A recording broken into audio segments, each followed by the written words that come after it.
केंद्रीय गृह मंत्री अमित शाह आज रुद्रप्रयाग में करेंगे चुनाव प्रचार। 5 विधानसभा क्षेत्रों के कार्यकर्ताओं से भी करेंगे वर्चुअल संवाद। सीएम पुष्कर सिंह धामी ने खटीमा विधानसभा सीट से भरा नामांकन। धामी ने कहा, मुझे खटीमा की जनता लड़ाएगी 2022 का चुनाव और जिताएगी भी। खटीमा में कांग्रेस के भुवन चंद्र कापड़ी से हैं सीएम धामी का सीधा मुकाबला। धामी को भारतीय जनता पार्टी ने खटीमा से तीसरी बार मैदान में उतारा। टिकट कटने से नाराज भाजपा विधायक धन सिंह नेगी ने थामा कांग्रेस का हाथ। टिहरी से मिला टिकट। उत्तराखंड में 31 जनवरी से खुलेंगे 10वीं और 12वीं कक्षाओं के स्कूल। बाकियों को होगी ऑनलाइन क्लास। उत्तराखंड में कोरोना के 2439 नए मामले, 13 मरीजों की मौत, 3000 से ज्यादा संक्रमित हुए ठीक। आप देख रहे हैं के न्यूज़, खबरों का सारथी। नमस्कार, मैं हूं गरिमा वाजपेयी और आप देख रहे हैं खबर उत्तराखंड। खबर है देहरादून से, जहां गृह मंत्री अमित शाह का उत्तराखंड दौरा होगा और जनसंपर्क के लिए देवभूमि आएंगे गृह मंत्री। सुबह 11 बजे रुद्रप्रयाग पहुंचेंगे अमित शाह। रुद्रप्रयाग में जनता से डोर टू डोर संपर्क करेंगे अमित शाह। रुद्रनाथ मंदिर में करेंगे पूजा अर्चना। 6 विधानसभा के कार्यकर्ताओं को वर्चुअली संबोधित भी करेंगे अमित शाह। गृह मंत्री अमित शाह का उत्तराखंड दौरा और जनसंपर्क के लिए देवभूमि आएंगे गृह मंत्री अमित शाह। इस वक्त की बड़ी खबर आपको हम बता दें, जहां पर जनसंपर्क के लिए देवभूमि पहुंचेंगे। रुद्रनाथ मंदिर में पूजा अर्चना भी करेंगे अमित शाह। ये बड़ी जानकारी सामने आ रही है। इस वक्त की बड़ी खबर आपको हम बता दें, 6 विधानसभा के कार्यकर्ताओं को वर्चुअल करेंगे संबोधित, यानी वर्चुअली ये संबोधन होगा अमित शाह का उत्तराखंड दौरा। और इसी खबर पर अधिक अपडेट के लिए हमारे साथ में हमारी संवाददाता हिना आजमी लाइव जुड़ चुके हैं। हिना, जनसंपर्क के लिए देवभूमि पहुंचेंगे अमित शाह, उनके आगमन को लेकर किस तरह से तैयारियां यहां पर की गई हैं? जी हाँ, बिल्कुल गरिमा, जिस तरीके से अब चुनाव के लिए काफी कम वक्त बचा है, आगामी 14 फरवरी को जो है मतदान होने हैं, तो ऐसे में लगातार तमाम पार्टियां जो है वो कोशिश कर रही है कि जनता से ज्यादा जुड़े। जैसे कि कोरोना काल चल रहा है, तो ऐसे में एक जनसंपर्क जो है डोर टू डोर, यही एक साधन रह जाता है। तो आज भारतीय जनता पार्टी से जो है गृह मंत्री अमित शाह उत्तराखंड के दौरे पर होंगे। आज वे रुद्रप्रयाग पहुंचेंगे करीब सुबह 11 बजे और इसके बाद वह जनता के बीच जाएंगे, डोर टू डोर जनसंपर्क करेंगे और जो कार्यकर्ता है उनके साथ भी वर्चुअल बैठक करेंगे। सबसे पहले तो वह रुद्रनाथ मंदिर के दर्शन करेंगे और पूजा अर्चना करेंगे। इसके अलावा शाम को जो है वो कार्यकर्ताओं के साथ करीब 6 विधानसभाओं में वर्चुअल बैठक लेने वाले हैं, जिससे कार्यकर्ता जुड़ेंगे और उन्हें जो है प्रोत्साहित करते नजर आएंगे और किस तरह से आगे की रणनीतियां बनानी है। तो यहाँ पर गृह मंत्री अमित शाह आज पहुंच रहे हैं, तो वही आगामी 30 जनवरी को जो है भाजपा के राष्ट्रीय अध्यक्ष जेपी नड्डा उत्तराखंड के दौरे पर होंगे। तो ये दोनों नेता ही जो कुमाऊं और गढ़वाल के दौरे पर होंगे और लगातार जो है जनता से जुड़ने की कोशिश कर रहे हैं। बिल्कुल, यानी यानी है ना, दिग्गजों का देवभूमि में जो आगमन है वो लगातार जारी है ना। अगर बात करें आज हम अमित शाह की, तो जब अमित शाह पहुंचेंगे तो हमने इसके पहले भी देखा है, जब वो डोर टू डोर कैंपेनिंग के लिए जगह जगह पर पहुंचे तो भारी भीड़ एक साथ इकट्ठा हो जाती है और घर घर जब जाते हैं तो कई जगह पर मीडिया कर्मी, उनके समर्थक, उनके कार्यकर्ताओं की भारी भीड़ हो जाती है। तो क्योंकि इस बार चुनाव आयोग के नियमों का पालन करने के साथ साथ कोविड के नियमों का पालन करना भी बहुत जरूरी है, तो उसको लेकर क्या कोई खास तैयारियां वहां पर की गई हैं? जी हाँ, बिल्कुल पूरी तरीके से जो है यहाँ पर संगठन की तरफ से, प्रशासन की तरफ से इसकी पूरी जो है सावधानी बरतने के लिए तैयारियां की गई हैं, ताकि लोगों की ज्यादा गैदरिंग ना हो सके और कोरोना से बचा जा सके। लेकिन वही अब जैसे कि चुनाव नजदीक है, तो ऐसे में अब अलर्ट मोड में आना तो सभी पार्टियों का बनता ही है। वैसे अगर बात करें भारतीय जनता पार्टी की, तो भारतीय जनता पार्टी जो है वह 30 जनवरी के बाद भी जो है बैठकें करने वाली है और पूरी तरह से जो है रणनीति अब बना चुकी है। तो 30 तारीख के बाद, 30 जनवरी के बाद हॉल मीटिंग करने वाली है, जिसमें तमाम विधानसभाओं को जो है कवर किया जाएगा और हर बैठक में जो है 150 लोग शामिल होंगे और ऐसे लगातार जो है जुड़ने की कोशिश कर रही है संगठन। जो है कार्यकर्ताओं को भी जोड़ने की कोशिश कर रहा है और जनता से भी जुड़ने की कोशिश कर रहा है। जी बिल्कुल हिना, लेकिन कार्यकर्ताओं और समर्थकों में कितना उत्साह देखने को मिल रहा है अमित शाह के आगमन को लेकर? गृह मंत्री अमित शाह उत्तराखंड आए थे और अगर पहले की भी बात करें तो एक भारी हुजूम यहाँ पर उमड़ पड़ा था। वहीं लेकिन अगर बात करें उत्तराखंड के कार्यकर्ताओं की, तो काफी ज्यादा जो है उत्साह यहाँ पर देखने के लिए मिल रहा है, जोश जो है वो कार्यकर्ताओं में वो देखने के लिए मिल रहा है। हालांकि कहीं ना कहीं बगावत के सुर देखने के लिए मिले हैं जब यहाँ पर टिकट वितरण हुए हैं, लेकिन इसको जो है डैमेज कंट्रोल करते हुए भारतीय जनता पार्टी आगे बढ़ती नजर आ रही है। बिल्कुल, बहुत शुक्रिया आपका हिना हमारे साथ जुड़ने के लिए। अधिक अपडेट हमारे दर्शकों तक पहुंचाने के लिए तो जनसंपर्क के लिए देवभूमि आएंगे गृह मंत्री। बड़ी खबर आपको हम बता दें, रुद्रप्रयाग में जनता से डोर टू डोर अभियान भी करेंगे, जनसंपर्क करेंगे और पार्टी के पक्ष में वोट करने की अपील करेंगे। रुद्रनाथ मंदिर में करेंगे पूजा अर्चना। इस वक्त की बड़ी खबर आपको हम बता दें, जहां पर जनसंपर्क करने देवभूमि पर रहेंगे गृह मंत्री अमित शाह और 6 विधानसभा के कार्यकर्ताओं को वर्चुअली संबोधित भी करेंगे। और अगली खबर देहरादून से, जहां कांग्रेस ने टिहरी विधानसभा पर अपने प्रत्याशी उतारे हैं और टिहरी विधानसभा से धन सिंह नेगी को प्रत्याशी बनाया गया है। धन सिंह नेगी ने कांग्रेस ज्वाइन किया है। कांग्रेस ने टिहरी विधानसभा पर प्रत्याशी उतार दिया है। यह बड़ी खबर सामने आ रही है। धन सिंह नेगी को कांग्रेस पार्टी की ओर से टिहरी विधानसभा से प्रत्याशी बनाया गया है। आपको बता दें कि धन सिंह नेगी ने भारतीय जनता पार्टी से नाराजगी के चलते, क्योंकि टिकट नहीं मिला था, भारतीय जनता पार्टी का दामन छोड़कर कांग्रेस ज्वाइन किया और जिसके बाद कांग्रेस ने टिहरी विधानसभा से उन्हें प्रत्याशी बनाया है। तो धन सिंह नेगी को टिहरी विधानसभा से कांग्रेस की ओर से प्रत्याशी बनाया गया है। देहरादून से इस वक्त की बड़ी खबर, कांग्रेस ने टिहरी विधानसभा पर अपना प्रत्याशी उतार दिया है और धन सिंह नेगी को यहां से चुनावी मैदान में उतारा गया है। देहरादून से इस वक्त की बड़ी खबर।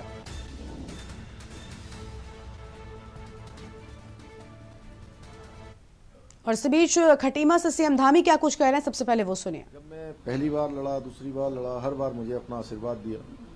इस बार भी मैं देख रहा हूँ बड़ी संख्या में माताएं बहनें आ रही हैं, सभी बड़े बुजुर्ग आ रहे हैं, सभी नौजवान साथी आ रहे हैं, छोटे छोटे बच्चे आ रहे हैं और सभी का आशीर्वाद मिल रहा है, सभी का समर्थन मिल रहा है और सब लोग कह रहे हैं कि आप पूरे प्रदेश में जाइए और खटीमा के चुनाव की चिंता मत करिए। खटीमा का चुनाव हम लोग आपको जिताएंगे, हम लोग लड़ाएंगे। मैं हमेशा इनका आभारी रहूंगा, इनके ऋण से कभी ऋण नहीं हो पाऊंगा। मेरा लक्ष्य है, मेरा संकल्प है कि आने वाले समय में हमारा ये खटीमा क्षेत्र, यहाँ के बच्चे, यहाँ के भविष्य और उन सब के लिए यहाँ पर अच्छी व्यवस्थाएं हों, अच्छे संस्थान बने, उस क्षेत्र में हम काम कर रहे हैं। हमने प्रस्ताव बढ़ाए हैं। आने वाले समय में बहुत सारी योजनाओं को यहाँ पर क्रियान्वित करना है, बहुत सारी योजनाओं को लाना है। धरातल पर जो काम शुरू हुए हैं उन सभी कामों को पूरा करना है। सर, जिस तरीके आपका ये सीएम रहते हैं, पहला चुनाव है, पूरे उत्तराखंड में सब चुनाव प्रचार के लिए जाना है, तो किस विजन के साथ सरकार आगे, बीजेपी आगे जा रही है? नहीं, हमने अब की बार के चुनाव में हमने कहा है काम बनाम कारनामे और काम बनाम काले कारनामे, इनके बीच चुनाव होने वाला है और इसमें लोग माननीय प्रधानमंत्री नरेंद्र मोदी जी के द्वारा जो यहाँ काम किए गए हैं, पिछले 5 सालों में 1.5 लाख करोड़ की योजनाएं यहाँ के लिए स्वीकृत हुई हैं, अन्य योजनाएं स्वीकृत हुई हैं और जनता ने इस 5 साल के कार्यकाल को देखा है, इस समय को देखा है, इन कामों को देखा है और दूसरी तरफ उन कारनामों को भी देखा है जो कांग्रेस के समय में होते थे। इसलिए फर्क दोनों में साफ है। इसलिए उत्तराखंड की जनता कारनामों को न चुनकर कामों को चुनेगी और बड़े प्रचंड बहुमत की सरकार भारतीय जनता पार्टी की बनाएगी, अपना आशीर्वाद देगी। किशोर उपाध्याय जी ने बीजेपी का साथ आ गए हैं, सर क्या कहना चाहते हैं? नहीं, किशोर जी हमारे बड़े पुराने वरिष्ठ नेता हैं, वो आए हैं तो निश्चित रूप से उनके आने से हम लोगों को ताकत मिलेगी। खटीमा से आप सुन रहे थे उत्तराखंड के मुख्यमंत्री पुष्कर सिंह धामी को, जहां पर कई बड़ी बातों को लेकर उन्होंने अपनी बात रखी है। आपको बता दें कि किशोर उपाध्याय को लेकर भी उन्होंने कहा कि अगर वो पार्टी में आए हैं तो पार्टी को इससे फायदा होगा। इस वक्त की बड़ी खबर आपको बता दें कि खटीमा से ही चुनावी मैदान में उत्तराखंड के मुख्यमंत्री पुष्कर सिंह धामी ने कल नामांकन किया है और खटीमा से ही वो चुनावी मैदान में है। इस वक्त की बड़ी खबर और साथ ही साथ उन्होंने ये भी कहा कि फर्क साफ है और इस बार जनता काम बनाम कारनामों पर वोट करने वाली है।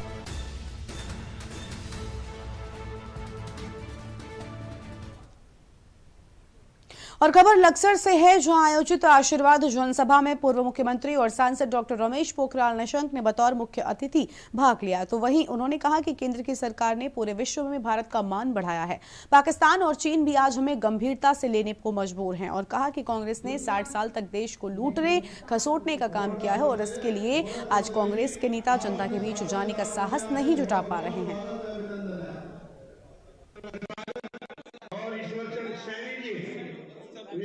आप इस कार्यक्रम में पहुंचे हैं,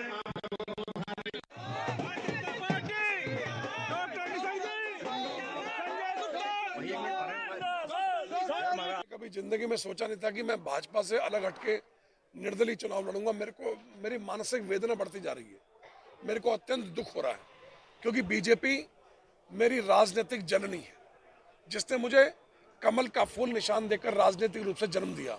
लेकिन आज कुछ घिनौनी मानसिकता के लोग जो छल प्रपंची हैं, पता नहीं कितनी मेरी कंप्लेंट कर दी, लेकिन जब उसका ऑडियो वायरल हुआ, वो अपने ही विधायक के खिलाफ बोलता है, तब हाईकमान कुछ नहीं करता।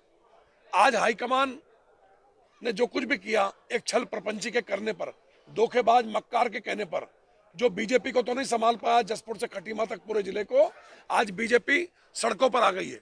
आज बीजेपी छोड़कर जाने वालों की संख्या बढ़ती जा रही है। हर विधानसभा के अंदर जिस व्यक्ति ने कीड़े डाल दिए, नाश कर दिया विधानसभाओं का, ऐसे व्यक्ति के कहने पर राजकुमार ठुकराल का टिकट काटा जा रहा है, तो ये मेरे साथ बहुत अन्याय हो रहा है। मैं बड़े दुखी मन से, आज मेरे हजारों समर्थक दुख प्रकट करने के लिए मेरे निवास पर पहुंचे हैं। और खबर रुद्रपुर से है, जहां टिकट कटने से नाराज भाजपा विधायक राजकुमार ठुकराल द्वारा पार्टी की प्राथमिक सदस्यता से इस्तीफा दे दिया गया। उन्होंने प्रदेश के नाम एक पत्र जारी कर कहा कि वो अत्यंत दुखी और द्रवित होकर भारतीय जनता पार्टी की सदस्यता से त्याग पत्र दे रहे हैं। उन्होंने लिखा कि मेरे साथ कुछ घिनौनी मानसिकता के षड्यंत्रकारियों ने कूट रचना करके रुद्रपुर विधानसभा से मेरा भाजपा टिकट पद के लिए कटवाया है।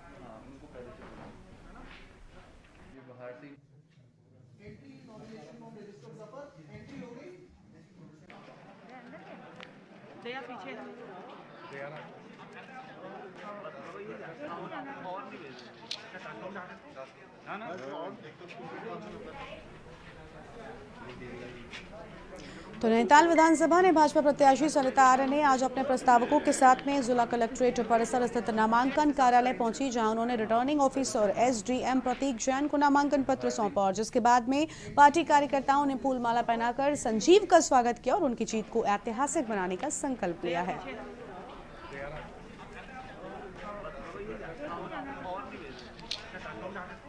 भारतीय जनता पार्टी की बहुत बहुत आभारी हूँ। मेरे ऊपर एक बेटी के ऊपर उन्होंने, नैनीताल की बेटी पर विश्वास जताया कि मुझे टिकट दिया। कांग्रेस ने, आप जिस तरह से आप देख रहे हैं, महिलाओं का अपमान हो रहा है, महिलाओं को जिस तरह से उन लोगों ने नकारा है। मैं लड़की हूँ, मैं लड़ सकती हूँ का जो नारा प्रियंका गांधी जी ने दिया यूपी में, यहाँ झूठा साबित हो रहा है। आपने देखा अभी हमारी संध्या डालाकोटी जी, लाल कुआं से उसको पहले टिकट दिया गया और फिर उसका अपमान किया गया। और सुनीता बाजवा आप देखिए बाजपुर में, वो भी प्रत्याशी थी बाजपुर से और नैनीताल से मैं प्रत्याशी थी। मजबूरन उन लोगों को वो किया जा रहा है, प्रताड़ित किया जा रहा है महिलाओं को कांग्रेस में। और खबर रुद्रपुर से, जहां टिकट कटने से नाराज भाजपा के विधायक राजकुमार ठुकराल द्वारा पार्टी को प्राथमिक सदस्यता से इस्तीफा दे दिया। उन्होंने प्रदेश अध्यक्ष के नाम पर एक पत्र जारी कर कहा कि वो अत्यंत दुखी और द्रवित होकर भारतीय जनता पार्टी की सदस्यता से त्याग पत्र दे रहे हैं। उन्होंने लिखा कि मेरे साथ कुछ घिनौनी मानसिकता के षड्यंत्रकारियों ने कूट रचना करके रुद्रपुर विधानसभा से मेरा भाजपा विधायक पद के लिए टिकट कटवाया है। कभी जिंदगी में सोचा नहीं था कि मैं भाजपा से अलग हटके निर्दलीय चुनाव लड़ूंगा। मेरी मानसिक वेदना बढ़ती जा रही है। मेरे को अत्यंत दुख हो रहा है, क्योंकि बीजेपी मेरी राजनीतिक जननी है, जिसने मुझे कमल का फूल निशान देकर राजनीतिक रूप से जन्म दिया। लेकिन आज कुछ घिनौनी मानसिकता के लोग जो छल प्रपंची हैं, पता नहीं कितनी मेरी कंप्लेंट कर दी, लेकिन जब उसका ऑडियो वायरल हुआ, वो अपने ही विधायक के खिलाफ बोलता है, तब हाईकमान कुछ नहीं करता। आज हाईकमान ने जो कुछ भी किया, एक छल प्रपंची के करने पर, धोखेबाज मक्कार के कहने पर, जो बीजेपी को तो नहीं संभाल पाया, जसपुर से खटीमा तक पूरे जिले को, आज बीजेपी सड़कों पर आ गई है। आज बीजेपी छोड़कर जाने वालों की संख्या बढ़ती जा रही है। हर विधानसभा के अंदर जिस व्यक्ति ने कीड़े डाल दिए, नाश कर दिया विधानसभाओं का, ऐसे व्यक्ति के कहने पर राजकुमार ठुकराल का टिकट काटा जा रहा है, तो ये मेरे साथ बहुत अन्याय हो रहा है। मैं बड़े दुखी मन से, आज मेरे हजारों समर्थक दुख प्रकट करने के लिए मेरे निवास पर पहुंचे हैं।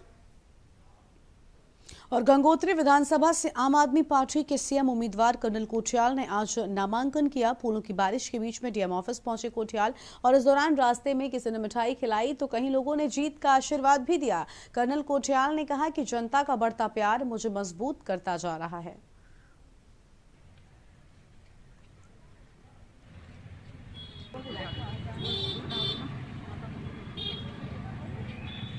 तो कर्नल कोठियाल ने नामांकन किया और नामांकन के दौरान लोगों ने उनका खूब स्वागत किया। किसी ने मिठाई खिलाई तो किसी ने उन्हें आशीर्वाद दिया। और आपको बता दें कि गंगोत्री सीट से उन्होंने नामांकन किया था और इस दौरान की तस्वीरें आपको हम दिखा रहे हैं जब कर्नल कोठियाल नामांकन करने के लिए पहुंचे हैं। गंगोत्री सीट से उन्होंने नामांकन किया है, पर्चा भरा है और नामांकन से पहले उन्होंने पूजा अर्चना भी की थी। उसकी ये तस्वीरें आपकी टीवी स्क्रीन पर, जहां कर्नल कोठियाल ने नामांकन कल किया था और उससे पहले पूजा अर्चना की, जनता से मुलाकात की, लोगों का आशीर्वाद लिया, बाद में नामांकन दाखिल किया।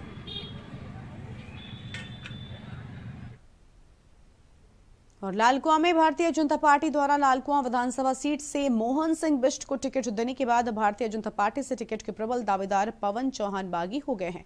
एक महापंचायत में पूर्व चेयरमैन पवन चौहान ने भारतीय जनता पार्टी से इस्तीफा देते हुए निर्दलीय चुनाव लड़ने का ऐलान किया। उन्होंने कहा कि भाजपा का टिकट बंटवारा भाजपा की ताबूत में आखिरी कील साबित होगा। तो वहीं भाजपा के वरिष्ठ नेता हेमंत द्विवेदी भी टिकट कटने से नाराज दिखाई दिए और कार्यकर्ताओं में भी नाराजगी देखी गई है। उन्होंने कहा कि जो कार्यकर्ता कहेंगे वही मैं करूंगा, पर पार्टी से बगावत नहीं करूंगा।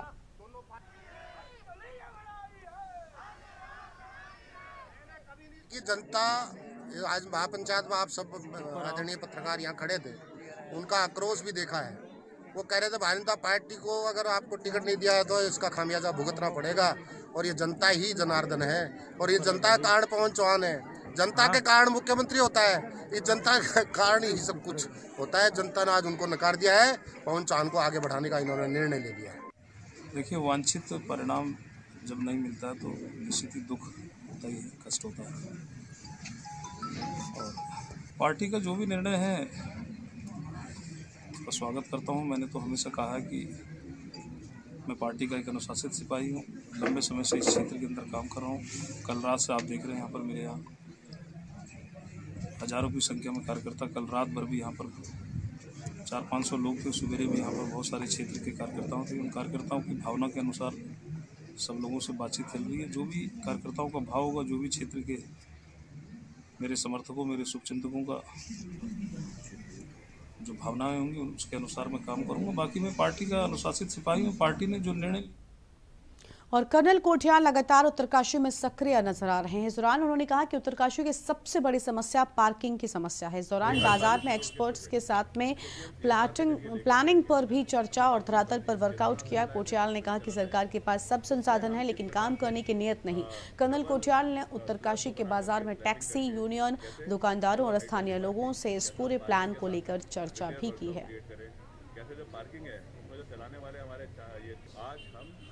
किशन कुडियाल ने कुछ मैप बनाए कि किस प्रकार से हम कोई 48 करोड़ के प्रोजेक्ट जिसको कि हम CSR के जरिए लेकर के आएंगे, यहाँ पैसे हमने बात शुरू कर दी है। केदारनाथ में भी लाए थे, वहाँ पे भी चला था।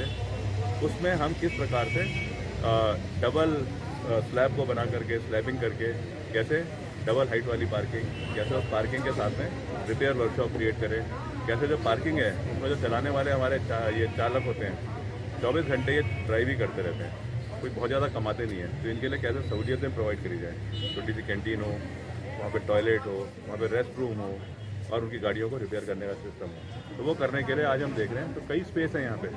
कई बार जब आदमी देखता है कि अरे यहाँ तो कोई जगह ही नहीं है, अभी हम देख के आ रहे हैं कलेक्ट्रेट ऑफिस जो है उसके और रोड के बीच में ही कोई 70 गाड़ियों की पार्किंग, 100 गाड़ियों की पार्किंग की स्पेस है। ओनली थिंग इज कि कैसे उसको दिमाग में डाल करके वो करा जाए। और खटीमा सीट से सीएम पुष्कर सिंह धामी ने पर्चा भरा। सीएम पुष्कर धामी ने खटीमा विधानसभा 70 से नामांकन किया। पर्चा भरने के बाद में भाजपा कार्यकर्ताओं ने गर्मजोशी के नारे भी लगाए। बता दें कि प्रशासन की तैनाती में नामांकन करवाया गया है।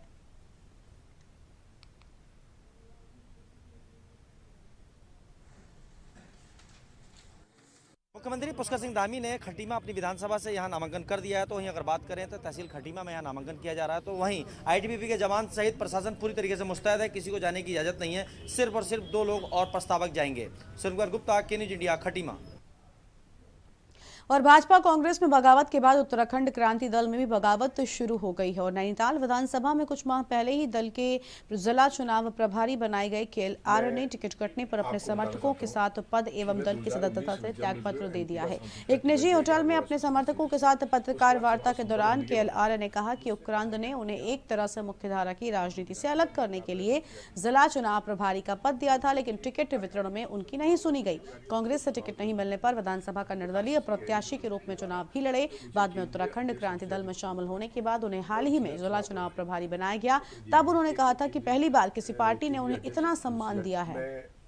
आपको बताना चाहता हूँ, जो केंद्रीय अध्यक्ष दिवाकर बड़ी थे, उन्होंने मेरे को नैनीताल विधानसभा का प्रभारी बनाया गया और मुझसे कहा गया कि आप अपनी विधानसभा के अंतर्गत सदस्यता अभियान चलाओ। मैंने लगभग यहाँ विगत वर्ष में मैंने बहुत मेहनत करी, कम से कम 400 लगभग मैंने सदस्य बनाए। जब ये विधानसभा चुनाव आया, विधानसभा चुनाव में हमारे 26 दिसंबर को मैंने केंद्रीय अध्यक्ष जी का स्वागत प्रोग्राम रखा था, तो उस समय भी यही चल रहा था कि शायद KL आर्या जी चुनाव लड़ेंगे। लेकिन मैंने अपने केंद्रीय अध्यक्ष और पार्टी को कहा था कि मेरी मिसेज अभी गुजरी है, लेकिन मैं उभर नहीं पाया हूँ, मेरे पास आर्थिक स्थिति ठीक नहीं है और मुझे आर्थिक स्थिति की अगर मदद करेंगे तो मैं सोचूंगा। और फिलहाल एक ब्रेक के लिए यहाँ पर रुकते हैं, जल्द लौटेंगे। आप देख रहे हैं के न्यूज, खबरों का सारथी। पर ये दिल है कि चख रहा है उन्हीं अल्फाजों का दूर कितना भी जाओ, इस जुबान से दूर ना जा पाओगे। विमल, बोलो जुबान केसरी। आप देख रहे हैं के न्यूज, खबरों का सारथी। ब्रेक के बाद आप सभी का स्वागत है। उत्तराखंड प्रदेश में चुनावी बिगुल बजने के बाद सभी पार्टियां तैयारी में जुट गई हैं और भाजपा और कांग्रेस ने अपने प्रत्याशियों की पहली सूची भी जारी कर दी है।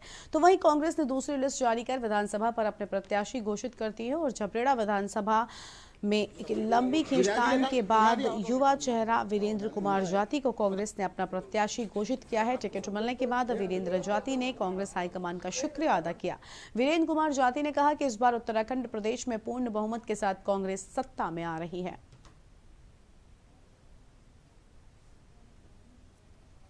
ये झबरेड़ा विधानसभा का दुर्भाग्य रहा है कि 2012 और 2017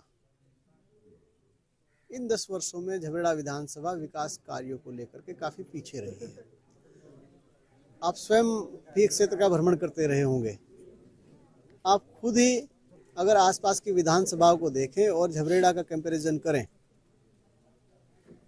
झबरेड़ा की तुलना करें, तो आप स्वयं महसूस करते होंगे कि झबरेड़ा कहीं ना कहीं विकास कार्यों में काफ़ी पीछे है। और अब की बार 2017 में जब भारतीय जनता पार्टी को जनादेश यहाँ से मिला था, तब हो सकता है लोगों की कहीं ना कहीं अपेक्षाएं हों कि भाई भारतीय जनता पार्टी प्रदेश में भी शायद आ सकती। उत्तराखंड के विधानसभा चुनाव की तारीखें जैसे जैसे नजदीक आ रही हैं, वैसे ही पुलिस की बॉर्डर पर चौकसी भी बढ़ती हुई दिखाई दे रही है। आने जाने वाले वाहनों की पुलिस चेकिंग करती हुई दिखाई दे रही है और इस चेकिंग के दौरान ITI थाना पुलिस को बड़ी कामयाबी भी हाथ लगी है। चुनाव को प्रभावित करने की मंशा से लाए जा रहे हैं लाखों की रकम पुलिस ने बरामद की है। जहां प्रत्याशियों द्वारा विधानसभा चुनाव जीतने के लिए पुरजोर कोशिश की जा रही है, तो वहीं पुलिस भी चुनाव को शांतिपूर्ण कराने के लिए चेकिंग अभियान चला रही है, जिसमें ITI थाना पुलिस को लाखों से ज्यादा की धनराशि बरामद हुई है। यहाँ जो ये बॉर्डर पे महुआ खेड़ा में पीपल गांव में एक बैरियर है जो यूपी बॉर्डर पे लगता है, वहाँ पे हमारी रूटीन चेकिंग जो इलेक्शन को लेके जो हमारी चेकिंग हो रही है, उसमें चेकिंग के दौरान SST और पुलिस टीम द्वारा 2 वाहनों से रोककर उनकी तलाशी ली, तो उसमें एक में 3.5 लाख रुपए और एक में 2,60,000 रुपए बरामद हुए हैं। जिस संबंध में उनसे पूछताछ की गई तो उनके द्वारा कोई सही उत्तर नहीं दे पाए, जिस कारण उक्त कैश को जो SST टीम द्वारा जब्त कर लिया गया है। भाजपा ने 70 विधानसभा सीटों पर अपने 59 प्रत्याशियों की घोषणा कर दी है। कैंट विधानसभा पर भाजपा के विधायक हरबंस कपूर की पत्नी सविता कपूर पर भरोसा जताते हुए उनको कैंट विधानसभा से प्रत्याशी बनाया गया है, तो वहीं उनको टिकट को लेकर कैंट विधानसभा में दावेदारी कर रहे तमाम भाजपा नेताओं ने मोर्चा खोल दिया है। आज भाजपा कार्यालय पहुंचे सभी दावेदारों ने संगठन मंत्री से मुलाकात कर उनको चेतावनी दी है और उनका कहना था कि पार्टी इस पूरे मामले पर सोच विचार कर रही है। हम सभी जो भारतीय जनता पार्टी देहरादून कैंट विधानसभा से हम सब लोग जो दावेदार थे, आज अपनी बात कहने माननीय महामंत्री संगठन जी के पास आए हैं और हमने जो टिकट घोषित होने के बाद जो स्थितियां उत्पन्न हुई हैं उससे हमने माननीय महामंत्री संगठन जी को अवगत कराया है और टिकट पर पुनर्विचार की मांग की है, क्योंकि देहरादून कैंट भारतीय जनता पार्टी की बहुत प्रतिष्ठा की सीट है और ये हमारी अजय सीट है।